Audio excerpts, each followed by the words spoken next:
Básicos y vamos a hablar con ella sobre esta denuncia, este anuncio que ha hecho la FAO, esta advertencia, ¿no es cierto?, que el Perú es el país con mayor riesgo alimentario en la región. Y eso es paradójico con un país que tenía un crecimiento sostenido durante muchos años y que además había logrado sacar mucha gente de la pobreza. Es el país con mayor inseguridad alimentaria. Carolina Trivelli nos explica qué implicancias tiene este anuncio. Carolina, ¿cómo estás? Gracias por acompañarnos. Hola, Pati, muy buenos días. La inseguridad alimentaria lo que mide es que las familias, las personas, pierden seguridad de que van a poder alimentarse de manera sostenida en cantidad y calidad en el próximo tiempo, ¿no? Y en el Perú la crisis alimentaria que estamos viviendo hoy es una crisis no de falta de alimentos, es una crisis de falta de recursos en manos de los consumidores para acceder a los alimentos. Y esto pasa porque los ingresos de las familias están deprimidos todavía por la lenta y mala recuperación del mercado de trabajo, el que genera ingresos a las familias. La gente gana menos o gana lo mismo que antes de la pandemia, pero eso está acompañado además con un proceso inflacionario que sobre todo se ha concentrado en lo que es más importante para los presupuestos de las familias: alimentos, transportes, energía, ¿no?, combustibles. Entonces las familias tienen igual o menos plata que antes y lo que compran vale más. Ese es el problema, entonces no les alcanza. Y cuando no te alcanza, como todos cuando vamos al mercado y no nos alcanza, o compras menos o compras aquello que es más barato, que no necesariamente es lo más nutritivo. Y sobre todo, hay que recordar aquí que esta crisis, que no es solamente causada por la pandemia, sino por todas las demás cosas que han pasado hasta la guerra de Rusia con Ucrania, sí ha cambiado algo estructural en las familias, en particular en las familias urbanas. Y es que muchas de las familias urbanas vivían y viven hoy día de lo que generan en el día. Y entonces, si hoy día tú generas menos plata, mañana vas a poder comprar menos comida. Y el problema es que muchas de las familias peruanas hoy día no están seguras si mañana van a poder generar esa insuficiente plata que generan.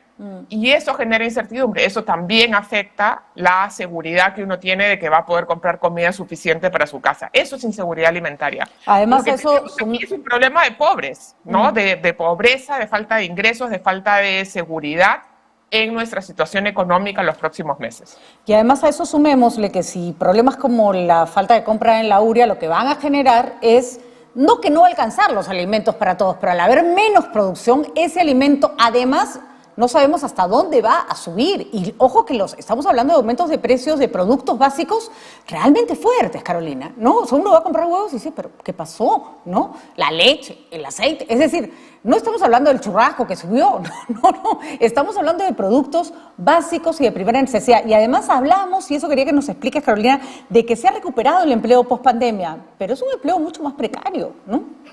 Es efectivamente, Pati, los problemas de la producción de alimentos en el Perú, que tienen la urea entre uno de ellos importante ahora, hoy día no los estamos sintiendo, pero a partir de marzo, abril, cuando comiencen las cosechas de la campaña grande, vamos a ver si es que hay menos producción, vamos a mantener precios de alimentos que suben, cuando el estimado es que ya la inflación alimentaria global está dejando de ser tan pronunciada. Por lo tanto, uno esperaría que eso alivie la situación de las familias.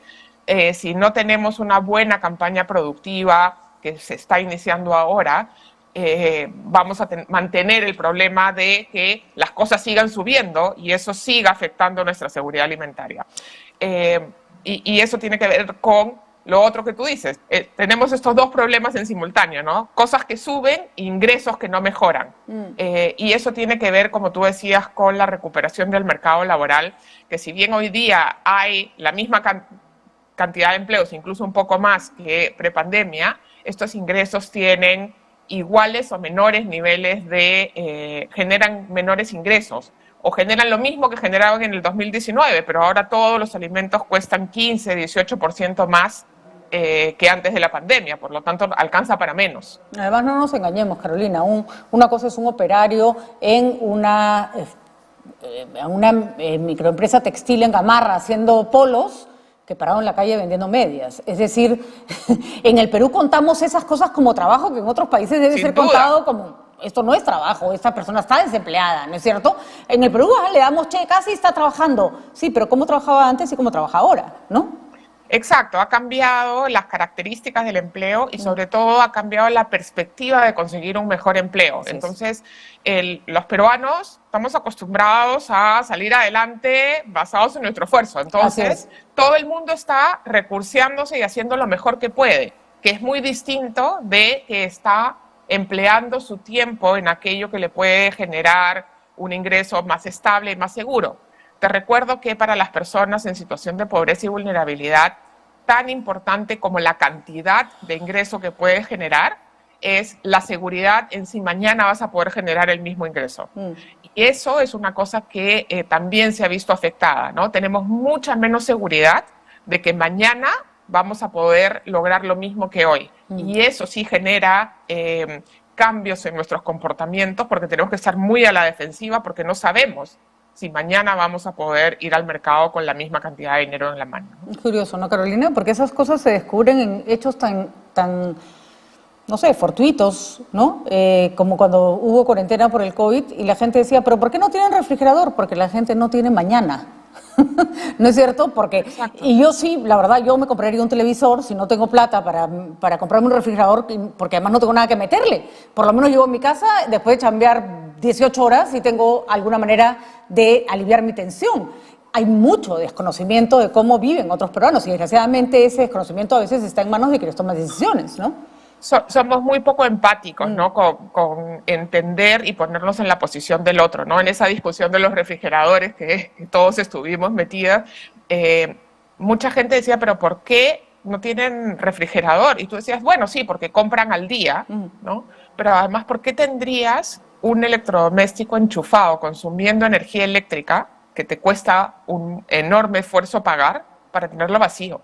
Exactamente. No, Pero, para hacer hielo, o sea, no así es. tiene sentido, ¿no? Y además Entonces, gritaban, ¿tienen televisor? Sí, claro, obvio, tienen el televisor solo consume cuando lo prendes. Y no solo Ah, eso, tienes posibilidad de llegar a tu casa a descansar y no hacer otra cosa que pensar en el trabajo y mirar el techo. O sea, y además la gente no va a comprar al mercado todos los días porque le gusta comprar en el mercado todos los días. Es por eso que yo les decía, genera ingresos hoy día para consumir mañana. Y mañana genera ingresos, ¿no? Para consumir al día siguiente. Una de las grandes discusiones de por qué la gente no recarga mucho sus tarjetas del Metropolitano y hace enormes colas para recargar la tarjeta antes de subirse al Metropolitano es exactamente la misma. Porque no le sobra la plata. Tiene pasaje para pasaje hoy. de hoy, ¿no? exacto. Genero recursos durante el día, compro mi pasaje de regreso y mi pasaje para el día siguiente. Y así todos los días, ¿no? La capacidad de ahorro está bastante maltrecha después de la pandemia y de la lenta recuperación del mercado laboral. Tal cual, Carolina. Ahora, me gustaría tu mirada, porque creo que es importantísima una mirada como la tuya en estos momentos sobre lo que está pasando con el mundo, con el sector rural en el Perú y lo que está pasando con el sector urbano. Estamos imbuidos en un discurso de uno y otro lado, de izquierdas y derechas, en que se desprestigian y se enfrentan ambos mundos que de por sí ya tenían problemas de diálogo. Me temo, y eso es una cosa que he venido sosteniendo, que el gobierno del presidente Castillo lo que está provocando es un descrédito y un afianzamiento de prejuicios sobre un mundo que no se conoce. Que el presidente Castillo se comporte de determinada manera no quiere decir que todas las personas que viven o vienen del sector que él viene se comporten igual. ¿Qué consecuencias puede traer esto, Carolina, a largo plazo? A ver, en el Perú nos encanta dividir el Perú en dos, ¿no? Lo urbano y lo rural. Y la verdad que lo que vemos en un país altamente urbanizado como el Perú es que lo que hay es un continuo urbano-rural, ¿no?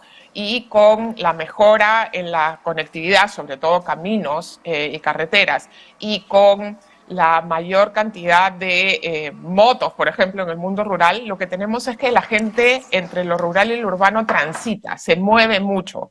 Entonces, cada vez esa división entre qué es urbano y qué es rural es menos clara. La otra cosa es lo que tú dices, ¿no? Nos hacemos imaginarios como que lo rural es un país distinto y no lo es el mismo país que está totalmente conectado con lo urbano. En el mundo, en las discusiones sobre pobreza, ha habido siempre esta tensión de decir, bueno, ¿por dónde debemos comenzar a enfrentar la pobreza y dónde deben centrarse los esfuerzos de erradicación de la pobreza? Y por un lado tienes el mundo rural donde vive relativamente menos gente, pero que tienen niveles de pobreza muy altos, ¿no? En el Perú rural, 40% de los hogares se enfrentan a una situación de pobreza, mientras que en el mundo urbano es mucho menos, ¿no? El problema es que con la pandemia, donde más subió la pobreza, ¿no? Es en el mundo urbano y en particular en las grandes ciudades, cosa que no conocíamos, ¿no? Entonces hoy día tenemos unos niveles de pobreza mayores que los prepandemia en las zonas urbanas, ¿no? Donde vive mucha gente. Entonces, si tienes 20% de la población en situación de pobreza en una ciudad como Lima, estás hablando de 2 millones de habitantes, ¿no? Es inmenso. Si tienes 40% de pobreza en la zona rural, en la ruralidad dispersa, digamos, donde viven 6 millones de peruanos, ¿no? Estás hablando también de un bolsón importante, pero distinto, y son distintos tipos de pobreza. Yo siempre pongo este ejemplo. La pobreza que ya conocemos, la pobreza estructural crónica, es esa pobreza que seguimos viendo en el mundo rural, que es distinta de la pobreza esta de la que hemos estado hablando en el mundo urbano, del día a día, de la incertidumbre. Una persona que es pobre hace 10 años sabe que mañana va a seguir siendo pobre, ¿no? Una persona que hasta hace 2 años sentía que estaba fuera de la situación de pobreza y hoy día está en situación de pobreza, ¿no? Su expectativa es salir, ¿no? Son comportamientos totalmente distintos y lo que puedes lograr en cada entorno no es lo mismo con un mismo instrumento. Uno puede decir, vamos a hacer un programa, no sé, juntos para la situación de pobreza en Lima. Eso no tiene sentido, ¿no? Lo que se necesita son intervenciones diferenciadas para atender distintos tipos de pobreza. La urbana y la rural son distintos, por lo tanto requieren políticas e intervenciones distintas que respondan a las características de lo que hay ahí. Y eso no es oposición, es la pura realidad. Son entornos distintos, son condiciones distintas, son características condicionantes distintas. Y si eso no lo entendemos, si eso no lo conocemos, ¿no? Claro, salimos con una propuesta de políticas que no le sirve a nadie, ¿no? Porque no resuelve ningún problema de los que están detrás de estas situaciones distintas en lo urbano y lo rural. Claramente en Lima debería ser hoy día una preocupación, no a costa de sacrificar lo que haces en lo rural, pero sí requiere una intervención como otras grandes ciudades del Perú, porque la situación está muy difícil para muchas familias.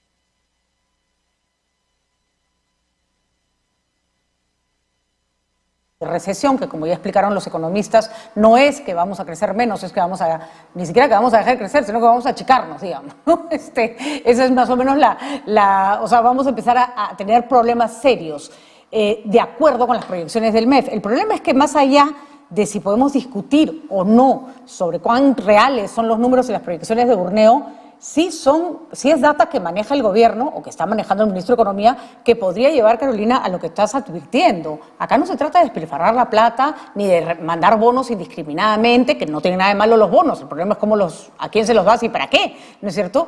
Y en un gobierno que necesita popularidad, recordemos que uno de los grandes riesgos, y ahí ustedes hicieron un trabajo impecable, es que el MIDIS no se politice y no se convierta en la lluvia de millones que necesitan muchas autoridades para subir su popularidad, ¿no?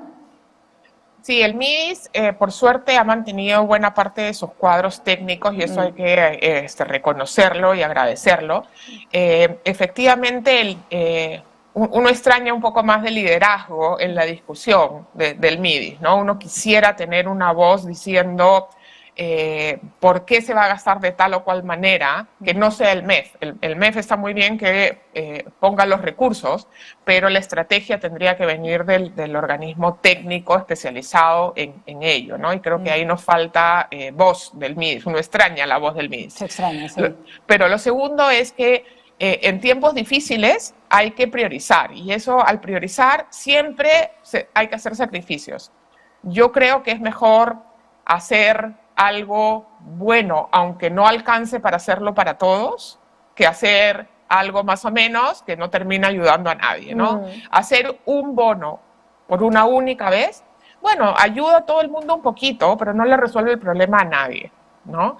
Entonces creo que quizá habría que pensar mejor, elegir mejor un subgrupo de población vulnerable, y a esa población sí ayudarla en toda su ruta hacia no solamente la mitigación de la crisis, sino la superación de la condición que la mantiene en esa crisis, ¿no? Entonces, si tú ayudas a las ollas comunes, que son súper importantes hoy día, ok, está muy bien que les donen alimentos, pero también habría que ayudar, por ejemplo, a esas ollas capacitando a quienes cocinan, ayudándolas a conseguir un mínimo de infraestructura y utensilios para que su actividad pueda evolucionar, sea más rendidora, una solución de emergencia, ¿no? Sea más rendidora, sea más nutritivo, sea más seguro, pero además que pueda evolucionar, como ha sido, como hemos visto, hacia un comedor popular, que después puede ser una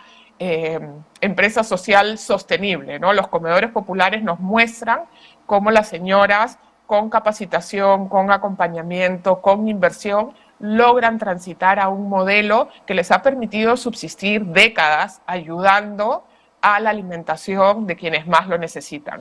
Además, no es todo regalo, es una inversión que el Estado puede hacer. Pero ya que estás donando alimentos a las ollas, un cachito más y podrías hacer algo más transformador para eso. Y hay algunos modelos que el sector privado ya está haciendo que habría que evaluar, mirar y copiar. Así es. Y establecer como cadenas, ¿no? O sea, si además tienes en esa zona, no sé, bodegas que están sufriendo también, bueno, ¿qué tal si se convierten en tus proveedores por olla? No, nadie dice que les compres pues 30 kilos de arroz, pero se pueden establecer cadenas que en realidad hay miles de opciones, ustedes las conocen mejor que nadie, Carolina, pero efectivamente es mejor asegurarte que la gente va a tener, no sé, 2 comidas al día mínimo y nutritivas, a que todos tengan un poco de plata en el bolsillo que se les va a acabar a toda velocidad, y de pronto en ese grupo que les has puesto un poco más de plata, hay gente que todavía puede llenar su olla, ¿no es cierto? De pronto no con cosas muy ricas o muy sofisticadas, pero vamos, ahí hay un huevo, una papa, leche, una proteína.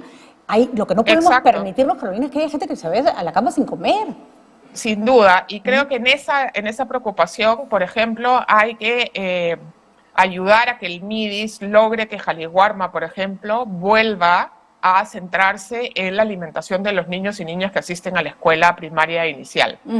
Hoy día todavía en muchos lugares los niños se están llevando una canasta de víveres que le entrega Jaliguarma a su casa, y eso puede ser muy importante para su casa, pero no es lo mejor para los niños. No nos asegura que los niños se están nutriendo adecuadamente, y creo que el rol de un programa de alimentación escolar, pasada la parte más dura de la pandemia, es enfocarse en los niños y niñas. Ningún niño o niña tiene que irse a dormir sin haber consumido alimentos de calidad en el Perú. Eso es vital para cada uno de esos niños, para sus familias y para todos nosotros como peruanos. Pregunta casi de sí o no, porque me tengo que ir, Carolina. ¿Te sientes, o sea, se siente frustración cuando se avanzó tanto, se construyó tanto y de pronto uno voltea y dice, Dios santo, vamos como el cangrejo? A ver, yo creo que uno siempre revisa lo que ha pasado, y es cierto que tuvimos un poquito de sobreentusiasmo de estamos avanzando súper bien, ¿no? Pudimos haber hecho más todos, creo, y ser mucho más críticos, pero también es innegable que las cosas mejoraron sustancialmente. Estamos mucho mejor que hace 20 años, pero no estamos ni cercanamente a estar bien. De acuerdo. Lo que esperaríamos es avanzar, que sea de a poquitos, pero no retroceder. De a poquito, sostenido. Lo más importante es avanzar sostenido. Lento pero seguro. De acuerdo, Carolina. Muchísimas gracias. A ver si el gobierno establece estas estrategias para mitigar lo que podría ser una tragedia para los que ya la están pasando bastante mal. Muchísimas gracias por haber estado con nosotros. Carolina Gracias, Pati.